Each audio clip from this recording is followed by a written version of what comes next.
Barka da shigowa tashar India Hausa recap. Danna subscribe da kuma alamar ƙararrawa domin samun sabbin fina-finai.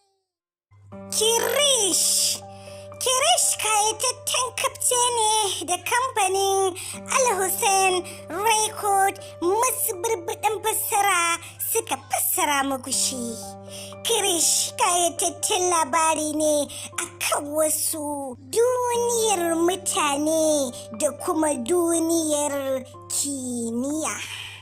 Sai dai shi wannan labarin ya kasance ne akan wani mutum gagarumin gwarzo wanda ya shura wajen sanin haɗa duniyar kimiyya a cikin duniyar mutane. Yana kulla alakan ne da mutane da ke cikin duniyar sararin samaniya na biyu wanda ake kiransu da duniyar kimiyya. Bayan kwanishe shi wajen gano iliminsa ya kinkishe kwansa ya bar ɗansa mai suna kireesh. Sai dai shi kireesh ya kasance gwarzon jarumi ne ba kamar mahaifinsa ba. Yayin da mahaifin nasa a baya ya kasance dolo ne shi, sai zuwan wannan mutanen kimiyyar mai suna jadu ya zo ya warkar da shi mahaifin kireesh. Kakar kireesh ta yi namijin kokari wajen ganin ta killace shi kireesh ɗin a cikin dokar daji.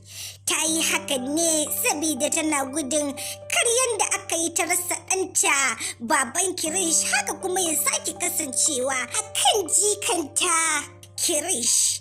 Ta fuskanci kireesh shi ma yana da wani masifar ilimi a cikin kwakwalwarsa wanda yake so ya gaji baban nasa a kan ilimin kimiyya. Matar mutum kabarinsa shi ma kireesh ɗin duk da killace shi da ta yi a daji sai da matarsa ta zo ta same shi har dokar dajin.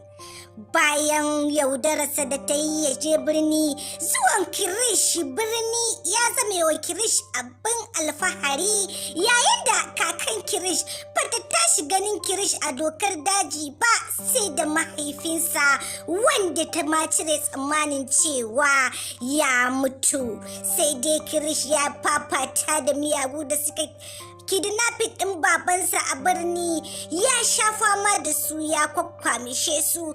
Bayan sheke su ya samu nasarar ɗauko mahaifinsa zuwa wannan dokar daji. Tabbas wannan kafce na kunshe da takwakiyoyi fim wanda na furta a baya.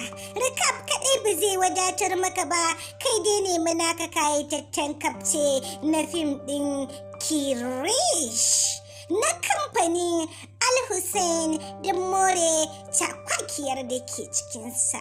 Kada ka manta, idan wannan shine zuwanka karo na farko zuwa wannan tasha tamu mai albarka mai suna Indian Hausa recapTV.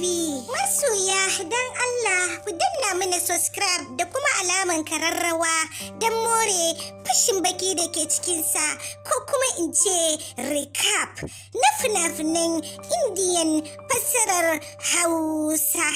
Kai dai kulla halaka da wannan channel tamu mai albarka don sanar da ku masoya da zarar mun